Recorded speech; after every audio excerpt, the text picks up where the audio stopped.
अस्सलाम वालेकुम। OPD online के साथ मैं हूं आपकी होस्ट नाज़मीन अल्ताफ़। नाज़रीन, कैसे हैं आप लोग? सब उम्मीद है खैरियत से होंगे, खुश होंगे और खुश होना बनता भी है, क्योंकि वज़ीर आज़म पाकिस्तान ने लॉकडाउन जो है वो फ़ाइनली ख़त्म कर दिया है। तमाम चीज़ें जो हैं वो अपनी रूटीन पे आ चुकी हैं और अल्हम्दुलिल्लाह केसेस भी जो है वो कम होते जा रहे हैं। आई होप कि आप लोग जो है वो SOPs को स्टिल फॉलो करेंगे ताकि हम मज़ीद बेहतरी की तरफ जाएँ। जनाब, आज हम बात करेंगे दिल के अमराज पर। तो जो आपकी प्रॉब्लम्स हैं, जो प्रॉब्लम्स आप फेस कर रहे हैं, हार्ट से रिलेटेड या जो भी दीगर मसाइल हैं बीमारी से रिलेटेड, वो आप हमें कॉल कर सकते हैं। इस वक्त हम लाइव हैं 10 से 11 बजे के दरमियान। जनाब, हमारे साथ स्टूडियो में मौजूद हैं डॉक्टर अताउर रहीम साहब। सबसे पहले मैं उनको वेलकम करूँगी। अस्सलाम वालेकुम डॉक्टर साहब, कैसे हैं आप? वालेकुम सलाम, अल्हम्दुलिल्लाह ठीक। और आज हमारे साथ एक स्पेशलिस्ट भी मौजूद हैं, डॉक्टर आरिफ रज़ाक मेमन, जो एक कार्डियोलॉजिस्ट है एंड डायबिटोलॉजिस्ट है। अस्सलाम वालेकुम डॉक्टर साहब, कैसे हैं आप? थैंक यू सो मच, अल्हम्दुलिल्लाह। Thank you sir, thank you for your precious time जो आपने हमें दिया, हमारे शो को दिया। तो सर, सबसे पहले हम बात कर लेते हैं दिल के अमराज पे। आज हम बात करेंगे, तो ये पूछना चाहूँगी कि पैल्पिटेशन क्या होती है? पैल्पिटेशन बेसिकली एक टर्म है, मेडिकल टर्म में हम इसको एक्चुअल हम अक्सर इस्तेमाल कर रहे होते हैं और इसका अक्सर मकसद ये है कि दिल की धड़कन का तेज़ होना। जब भी पेशेंट हमारे पास आ रहा होता है कि घबराहट हो रही है या दिल की धड़कन तेज़ महसूस हो रही है, तो हम डेफिनेटली उसको रूल आउट करने की कोशिश करते हैं कि दिल की धड़कन किस वजह से तेज़ हो रही है, और इसी को हम मेडिकल टर्म में पैल्पिटेशन का नाम देते हैं। ठीक है डॉक्टर साहब, ये जो है पैल्पिटेशन या दिल की धड़कन तेज़ होना, अक्सर इसकी कंप्लेन जो है वो ख़वातीन कर रही होती हैं, जी, वो क्यों? बेसिकली ये है कि ड्यू टू द एनीमिया की वजह से, यानी खून की कमी की वजह से, इस वजह से भी दिल की धड़कन का तेज़ होना हो सकता है, क्योंकि वो एक सेकेंडरी इफ़ेक्ट है, वो एक प्राइमरी इफ़ेक्ट नहीं है। तो सेकेंडरी इफ़ेक्ट की वजह से दिल की धड़कन तेज़ हो सकती है और अल्टीमेटली वो सिम्टम्स यही होते हैं, इस हद तक भी पहुंच जाते हैं कि कई दफ़ा जब धड़कन तेज़ होती है तो शॉर्टनेस ऑफ ब्रेथ यानी सांस का फूलना भी बढ़ने शुरू हो जाता अच्छा डॉक्टर आरिफ, मैं इसमें एक साथ साथ पूछना चाहूँगा पैल्पिटेशन के हवाले से। जो दिल बैठने का कंसेप्ट है कि जी दिल बैठ रहा है, और बाद में ऐसा भी देखने में आता है कि जो आपकी पल्स रेट है वो स्लो हो जाती है और फीलिंग ऑफ हार्ट बीट होती है, यानी पता चल जाता है दिल में धड़धड़ रहा है। तो ऐसी सूरत में अगर घर में ये सिम्टम्स नॉर्मली अपीयर होते हैं किसी को, तो क्या ये कोई इसमें डॉक्टर्स को दिखाना ज़रूरी होता है या घर में ही आप देख सकते हैं? ये बहुत अच्छा सवाल है।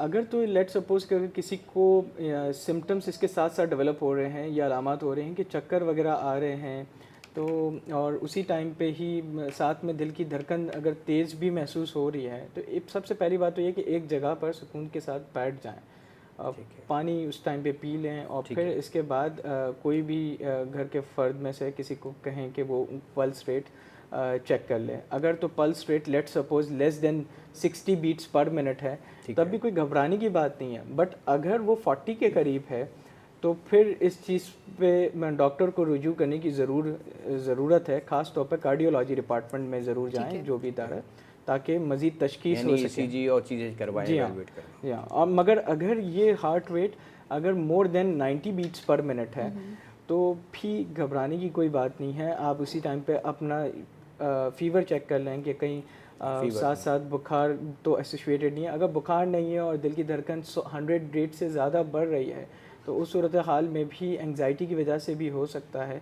तो उस टाइम पे बैठ जाएं या अपने करीबी डॉक्टर से रुजू करें, या कार्डियोलॉजी के डिपार्टमेंट से जो भी आपके करीब है उससे भी रुजू करें। मगर यहाँ मैं एक बात बताना चाहूँ कि जो ऑलरेडी कार्डियक रिलेटेड इश्यूज़ जिनको हैं और जिनका दिल की धड़कन का कम होना या तेज़ होना होता है, तो उसको एज अ सीरियस तौर पर लिया जाए, और डेफिनेटली अपने कार्डियोलॉजिस्ट से रुजू इसलिए करना चाहिए क्योंकि पेचीदगियाँ से बचने के लिए मज़ीद। बिल्कुल, आपको फौरी कार्डियोलॉजिस्ट का रुजू करना चाहिए, रुख करना चाहिए। हमारे साथ एक कॉलर मौजूद है। हेलो, अस्सलाम वालेकुम।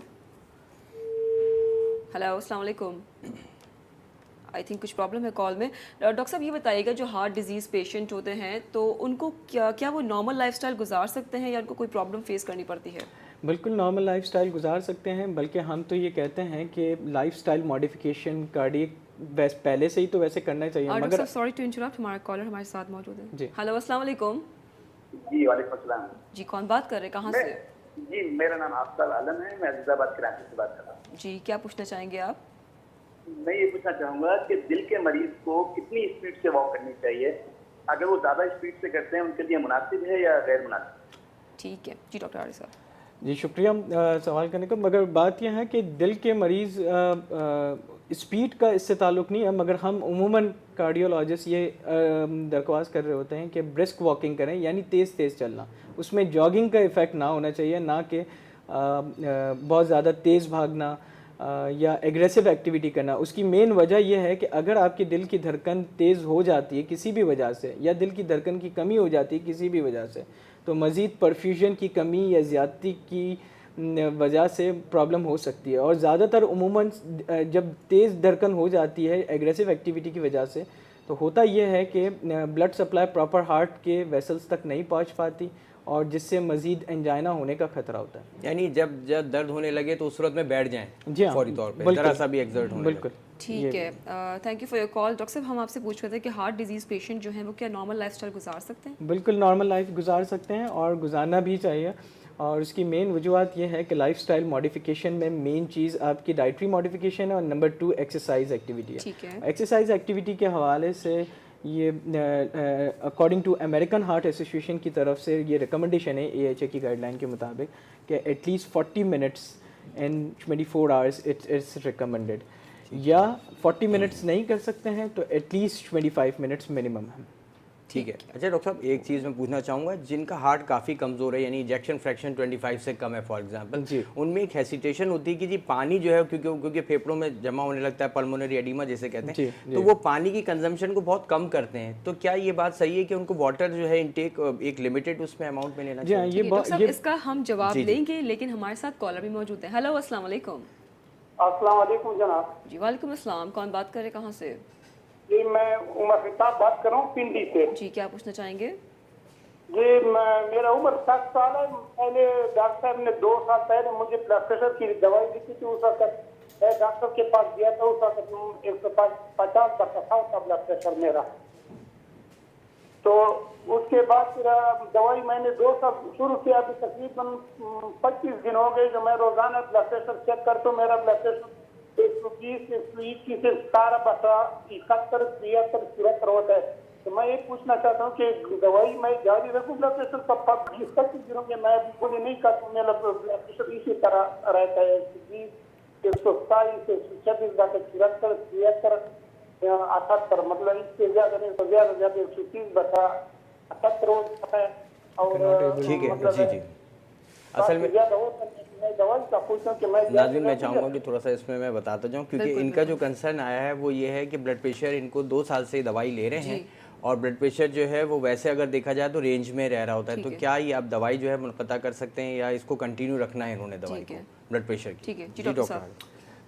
बिल्कुल, अगर ब्लड प्रेशर डायग्नोज वंस हो चुका है और आपका ब्लड प्रेशर स्टेबिलिटी की जानिब है 130/80 की जानिब है, जो कि मुझे आपकी बातों से जो समझ आया, तो दवाई आपको जारी रखनी है और ताहयात जारी रखनी। मगर अगर ब्लड प्रेशर एज फैक्टर की वजह से जैसे जैसे वक्त उम्र बढ़ती जाती है, तो उमूमन होता यह है कि ब्लड प्रेशर लोअर होने की जानिब होता है और जाता है डेफिनेटली।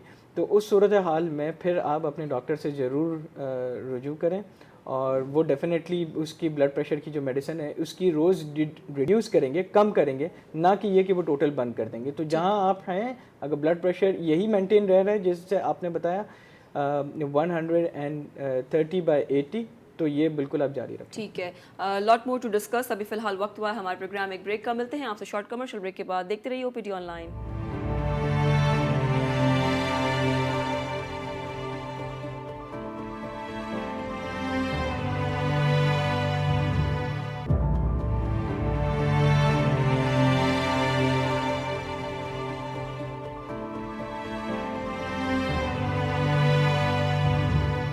वेलकम बैक जनाब, आप देख रहे हो OPD ऑनलाइन। बात हो रही है दिल के अमराज पर। हमारे साथ एक्सपर्ट मौजूद है, कार्डियोलॉजिस्ट डॉक्टर आरिफ रज़ाक मेमन।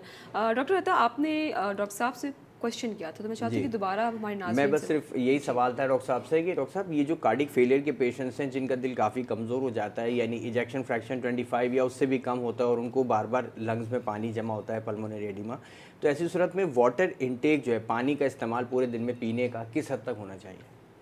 जी डॉक्टर साहब, ये बहुत ही इम्पॉर्टेंट सवाल है, और मैं अपने तमाम नाजरीन जितने भी कार्डियक पेशेंट्स हैं जिनका इजेक्शन फ्रैक्शन लोअर साइड पे और उनका बार बार जो सांस फूलता है, ये बात आप तमाम लोग जितने पेशेंट्स हैं ये बात अच्छे तरीके से ये क्लियर कर लें कि अगर तो आपने लिक्विड का इंटेक, उस लिक्विड के इंटेक में वाटर भी आ जाता है, जूसेस भी आ जाते हैं, अगर वो डायबिटिक नहीं है तो वो जो लेते हैं। लिक्विड का इंटेक अगर 1 लीटर या 1.5 लीटर से ज़्यादा हुआ और इजेक्शन फ्रैक्शन कमी की जानिब हुआ, लेट्स सपोज लेस देन 40% से कमी की जानिब है ऑलरेडी, तो होता यह है कि अगर 4 ग्लास से ज़्यादा यानी 1 लीटर से ज़्यादा अगर इंटेक हुआ फ्लूइड का इंटेक का, तो होता यह है कि पल्मोनरी एडिमा डेवलप होने शुरू हो जाता है इस, और फिर अल्टीमेटली पल्मोनरी एडिमा से मुराद मतलब यह है कि फेफड़ों में पानी भर जाना। तो जिन पेशेंट्स के इजेक्शन फ्रैक्शन लोअर साइड पे है और वो सिम्टोमेटिक होने के करीब हैं, यानी उनका सांस फूलने के होने के करीब है, तो उनको ये एहतियात ज़रूर रखनी चाहिए कि अपना फ्लूइड इंटेक एक हद से ज़्यादा ना हो। दूसरी मोस्ट इम्पॉर्टेंट बात जो कि बहुत ही अहम है कि अपनी जो मेडिसिन्स हैं, ख़ास तौर पे जो बीटा ब्लॉकर्स हैं कार्डियक मेडिसिन की तरफ हैं, वो साथ साथ ज़रूर जारी रहनी चाहिए, क्योंकि आपने इस चीज़ पे तो रिस्ट्रिक्ट कर लिया, मगर अगर वो बीटा ब्लॉकर्स या दूसरी जो कार्डियक ट्रीटमेंट है हार्ट फेलियर की, अगर उसके साथ वो जारी नहीं रखें तो तब भी पल्मोनरी एडिमा होने के चांसेस हैं। ठीक है, कॉलर हमारे साथ हैं। हेलो, अस्सलाम वालेकुम। वालेकुम अस्सलाम, कौन बात कर रही है, कहाँ से? मैं नसीमा जाफर बात कर रही हूँ। जी, क्या पूछना चाहेंगी आप? जी मुझे डॉक्टर साहब से ज़रा बात करनी थी कि प्लीज़ कीजिए। मेरा बात कर लूँ मैं अपना जी जी जी प्रॉब्लम फरमाइए। जी जी दरअसल वो मेरे अभी 1 साल पहले जो है वो उसका ऑपरेशन हुआ है, वेल्व चेंज का, मेटल का वेल्व जला है मेरे ठीक है। हार्ट में। तो वो इसकी वजह से जो है एक तो आप मुझे उसके बारे में थोड़ा सा गाइड कर लीजिए, मतलब नहीं, मेटल वाल्व लगा है तो आईएनआर क्या डीरेंज हो जाता है, क्या प्रॉब्लम क्या है? आईएनआर भी जी आईएनआर तो मैं करवाती रहती हूँ, 2 हफ्ते बाद 3 हफ्ते बाद। कितना रहता है? जो है वो वॉल्टिन तकरीबन सही रहता है, अगर आगे पीछे हो जाता है तो वो डोज उसके मुताबिक जो है वो एडजस्ट कर लेते हैं। बिल्कुल सही है। डेली जो है वो 1 टैबलेट और जो है वो 2 टैबलेट जो है वीक में 2 टाइम, जैसे मंडे और वेडनेसडे को 2 टैबलेट और डेली 1 टैबलेट खाई, और इसके अलावा भी दवाइयाँ चल रही है मेरी। लेकिन मुझे जैसे डॉक्टर तकलीफ जो मेरा वो ऑपरेशन हुआ था उस जगह थोड़ी सी फूल गई है, काफ़ी दिन हो गए उस बात को। तो मैंने बात की तो उन्होंने कहा ये तो खैर हो जाता है किसी किसी को, और ये किसी तरह से सही नहीं होगा, आपको ये तकलीफ बर्दाश्त करनी पड़ेगी। मुझे अंदर भी जैसे चुभन सी बहुत होती है, थ्रू आउट मुझे तकलीफ रहती है, चुभन बहुत होती है, दर्द होता है साइडों में, जो मेरा हार्ट का ऑपरेशन हुआ था उसके साइडों में मुझे दर्द भी बहुत होता है, उठने बैठने में जकड़न सी महसूस होती है। तो ये ज़रा मैं आपसे ठीक है, मतलब मालूम करना चाह रही थी कि मैं क्या कर सकता हूँ। ठीक है। अच्छा, अब ऐसा है कि आप सबसे पहली बात तो ये है कि it's very difficult to comment कि विदाउट डूइंग द एग्जामिनेशन। तो मोस्ट इम्पॉर्टेंट ये है कि आप अपने कार्डियोलॉजिस्ट से इस हवाले से ज़रूर रुजू कीजिए, और साथ में इको कार्डियोग्राफी ज़रूर करवाते हुए ही उनके पास जाइए, जो भी ऑथेंटिक से है कार्डियोलॉजी इंस्टीट्यूट से।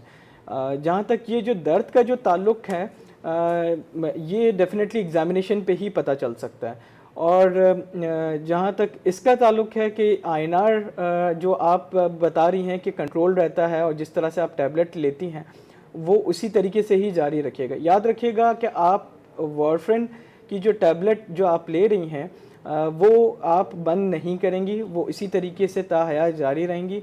और इसका मोस्ट इम्पॉर्टेंट जो असल बात है कि हो सकता है कि जो दर्द का ताल्लुक़ क्या हो आगे पीछे अगर बिलफस हो रहा है, तो इस चीज़ का इंट्रैक्शन का देखना बहुत ज़रूरी है कि आप कोई ऐसी ग़िज़ा में कोई ऐसी चीज़ तो नहीं इस्तेमाल करें या मेडिसिन तो कोई इसके साथ साथ नहीं इस्तेमाल कर रही जो कि इसमें मज़ीद प्रॉब्लम क्रिएट कर रहा है। तो इस इन शॉर्ट ये है कि आप अपने कार्डियोलॉजिस्ट से ज़रूर रुजू कीजिए। Thank you so much for your call. एक और कॉलर हमारे साथ हैं। हेलो, अस्सलाम वालेकुम।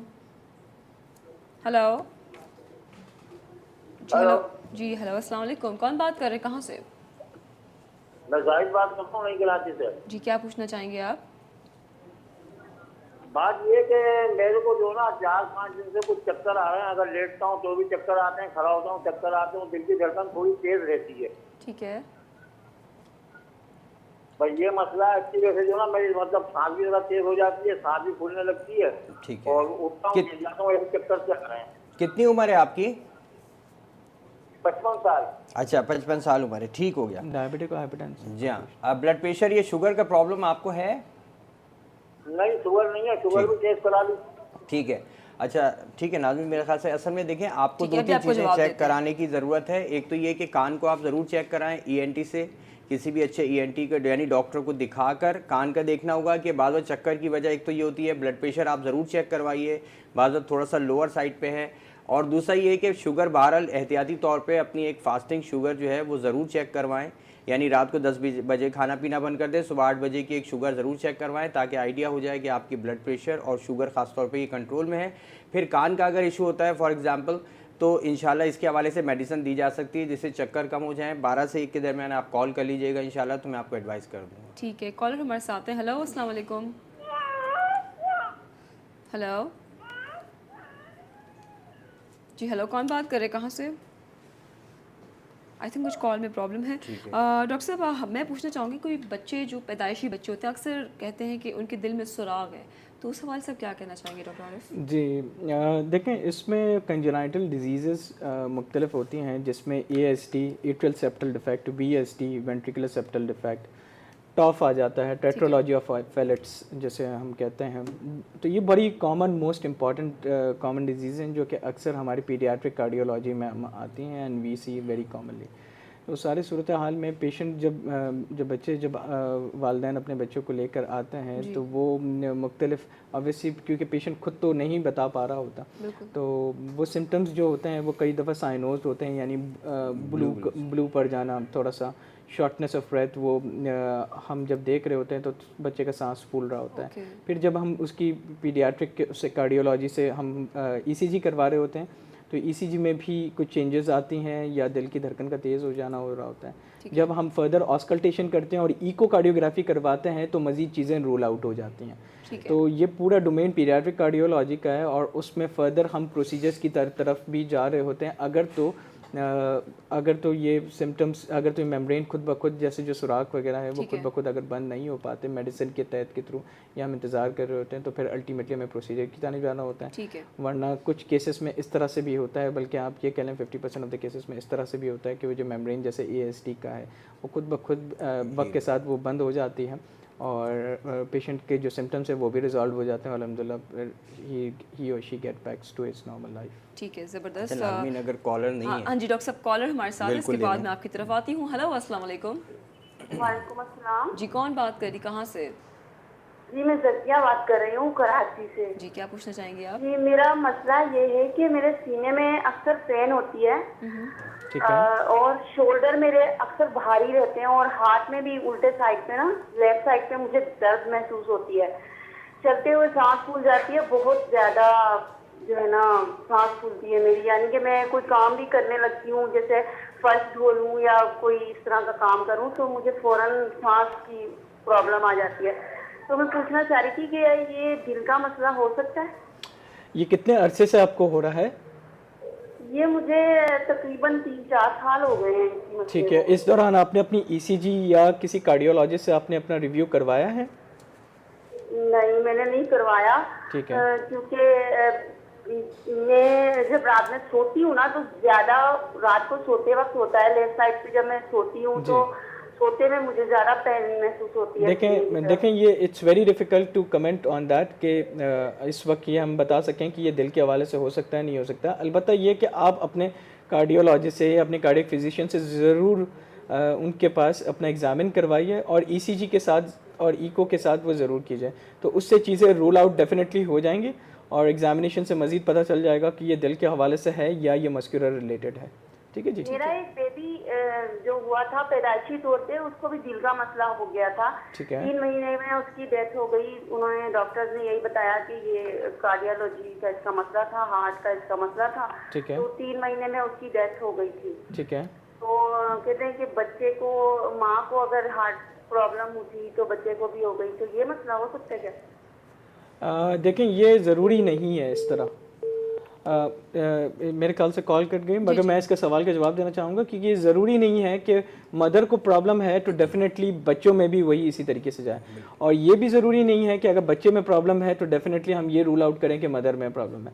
इट ऑल डिपेंड्स, ये सारा डिपेंड करता है कि किस नौयत की डिजीज़ है, क्या है।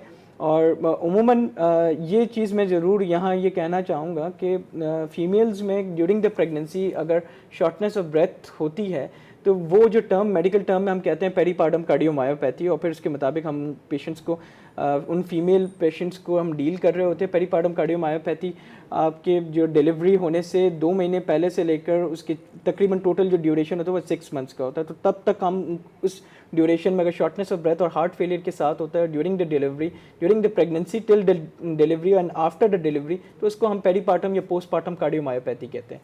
बट अगर वो 6 मंथ से ज़्यादा है और इसके बाद भी वो कंटिन्यूशन आ रही है तो फिर हम इसको हार्ट फेलियर के तौर पे ट्रीट कर रहे होते हैं। तो कहने का मकसद ये है कि ये तो मैंने एक एग्जांपल दी, इस तरह से दूसरी भी मज़ीद कार्डियक रिलेटेड हार्ट वैल्वुलर प्रॉब्लम्स हो सकती हैं, बट डेफिनेटली ये ज़रूरी नहीं है कि वो बच्चे में भी हो सकता है कि बच्चे का इंतकाल किसी और वजह से भी हो सकता है। ठीक है, thank you for your call. और डॉक्टर साहब ओवर टू यू। मैं डॉक्टर अता, आपने जो क्वेश्चन अभी करना है डॉक्टर साहब से, लेकिन फ़िलहाल हमें कहा जा रहा है कि ब्रेक की तरफ चलते हैं, तो जनाब मिलते हैं आपसे शॉर्ट कमर्शियल ब्रेक के बाद। देखते रहिए OPD ऑनलाइन, बात हो रही है दिल के अमराज पर।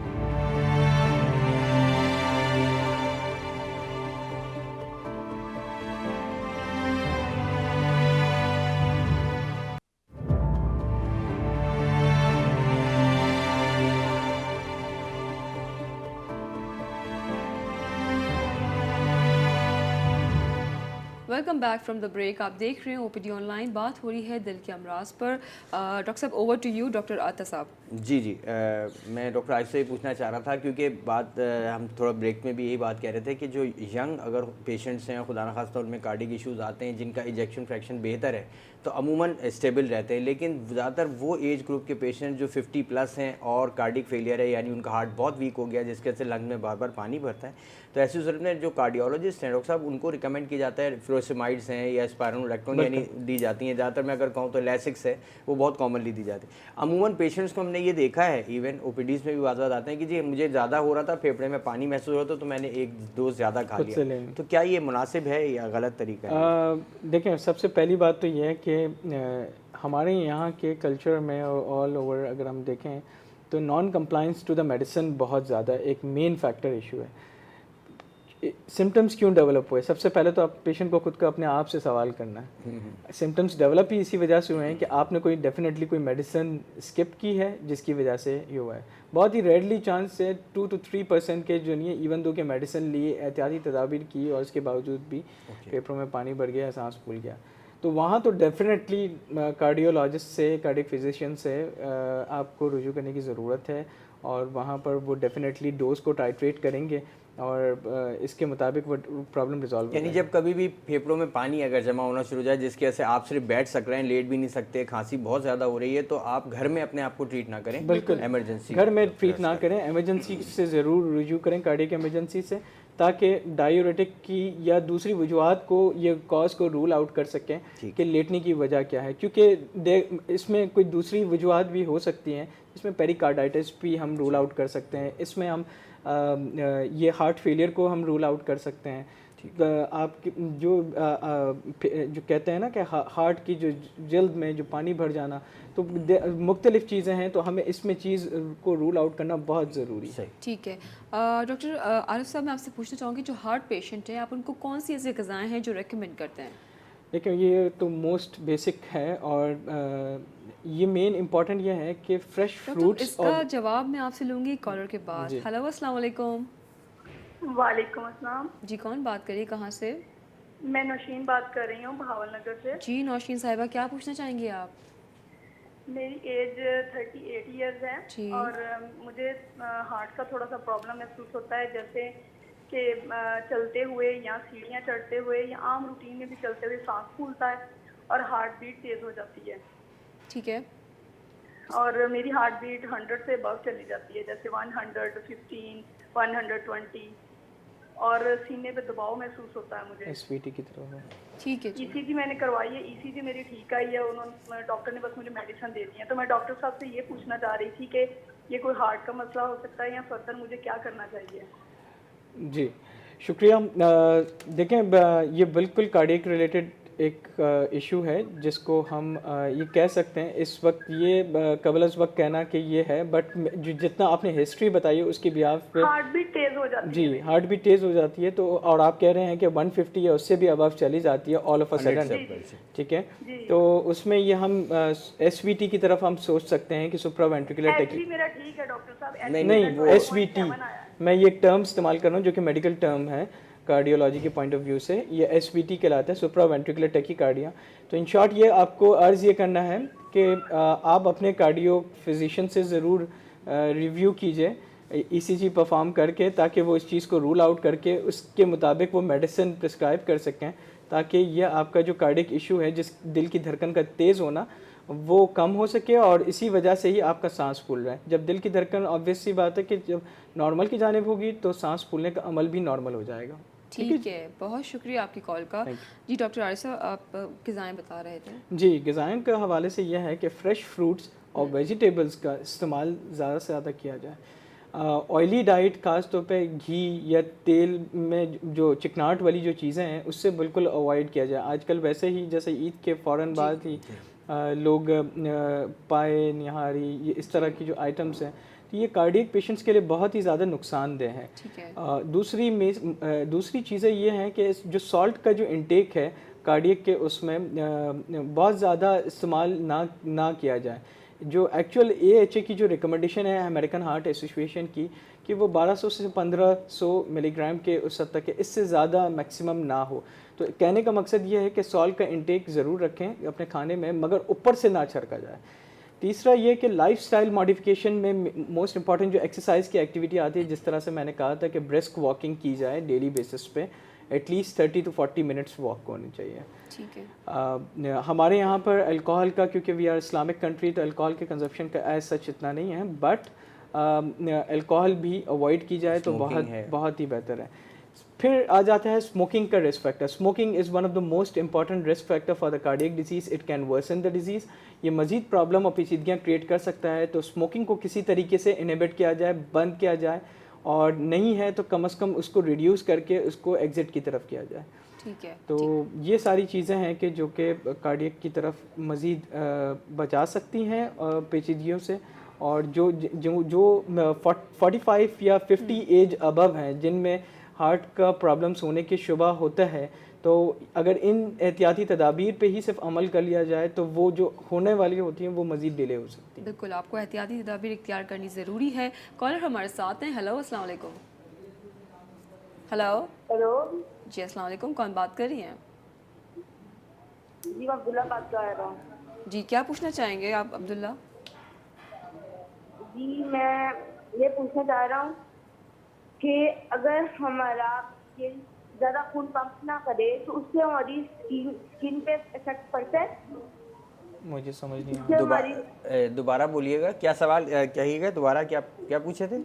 मैंने कहा है कि अगर हमारा दिल ज़्यादा खून पंप ना करे तो उससे हमारी स्किन को इफेक्ट होता है? स्किन पे मेरे ख्याल से थोड़ा सा हम आपके क्वेश्चन को देखें, ये एज सच जो क्वेश्चन है वो एग्जैक्टली तो मैं नहीं अच्छा, क्वेश्चन ये है कि वो कह रहे हैं कि अगर हमारा जो दिल है वो ज़्यादा पंप ना करे तो उससे हमारी स्किन इफेक्ट होती है। ये बहुत ही मेडिकल टर्म से रिलेटेड तो नहीं है, मगर ये है कि अगर तो कोई कार्डियक या कंजेनाइटल डिजीज़ ऑलरेडी होती हैं, तो उसमें जिस तरह से मैंने पहले भी एक सवाल पहले भी आया था कि जिसमें ये कहा गया था कि जो ब्लूइश जो साइनोसिस वगैरह होता है, तो उस पर जल्द के ये असरात हो सकते हैं, बट एज सच कुछ और होना कि कालापन हो जाना, जो कि आप शायद यकीनन पूछना चाह रहे हैं, ऐसा कुछ नहीं है। जनरल हेल्थ आपके अगर हार्ट रेट अच्छा चल रहा है, आपकी हार्ट बीट स्ट्रॉन्ग है, जो तो आपकी बॉडी रिक्वायरमेंट पूरा कर रही है, तो डेफिनेटली आप इसकी स्किन पे भी इम्पैक्ट आएगा, पूरी बॉडी पे इम्पैक्ट आएगा। जी अब्दुल्ला को अपनी स्किन का बहुत ज़्यादा ख्याल है। नेक्स्ट क्वेश्चन की तरफ चलेंगे। डॉक्टर साहब ये बताइएगा, जिनको हार्ट प्रॉब्लम है, जो हार्ट डिजीज़ है, जो ऑलरेडी पेशेंट है, उनको एक्सरसाइज में क्या रेकमेंड करेंगे आप, क्योंकि वो हैवी डंबल्स या हैवी जिम भी नहीं कर सकते, तो आप क्या कहना चाहेंगे उनके हवाले से? इनिशियल बेसिस पे तो हम ब्रिस्क वॉकिंग की तरफ ज़्यादा रिकमेंड करते हैं, ब्रिस्क वॉकिंग मतलब तेज़ तेज़ चलना, और ख़ास तौर पे early in the morning soon after फजर नमाज, this is the best time. और दूसरी ये है कि जो हैवी वेट एक्सरसाइजेज हैं ये मज़ीद पेचीदगियाँ क्रिएट कर सकती है, क्योंकि हार्ट की एक्सेशनल एक्टिविटी को बढ़ा के वो दिल की धड़कन को तेज़ करेगी, हार्ट का वर्कलोड बढ़ जाएगा और अल्टीमेटली एंजाइना यानी सीने में दर्द होना और सांस फूलने का अमल। डॉक्टर आरिफ, मैं एक चीज़ आपसे इसमें ही चाहूँगा, क्योंकि अमूमन कार्डिक पेशेंट्स जो हैं वो खाने के बाद, मैं अमूमन डिस्कशन में बताता हूँ प्रोग्राम्स में कि जी खाने के फ़ौरन बाद वॉक नहीं करना चाहिए, क्योंकि अब ब्लड सप्लाई जो है वो कॉम्प्रोमाइज़ हो रही होती है। तो कार्डिक पेशेंट्स के लिए भी किस हद तक नुकसानदेह आप चाहेंगे? मैं चाहूँगा देखिए, पहली बात तो ये है कि डॉक्टर साहब हम इख्तिताम पर हैं, इंशाल्लाह हम डॉक्टर आरिफ को ज़रूर अपने शो पे दोबारा दावत देंगे ताकि वो उसको ज़रूर अच्छे से एलैबोरेट कर सके। फ़िलहाल यहाँ हमारा टाइम जो है वो इख्तिताम पर है। डॉक्टर साहब को, डॉक्टर आरिफ रज़ाक को मैं बहुत बहुत थैंक यू करना चाहूँगी फॉर योर प्रेशियस टाइम। आपने जो हमें टाइम दिया। आपसे होगी कल मुलाकात, सेम टाइम सेम चैनल, कुछ अलग टॉपिक के साथ। तब तक के लिए अपना ख्याल रखिए, हमें दीजिएगा इजाज़त।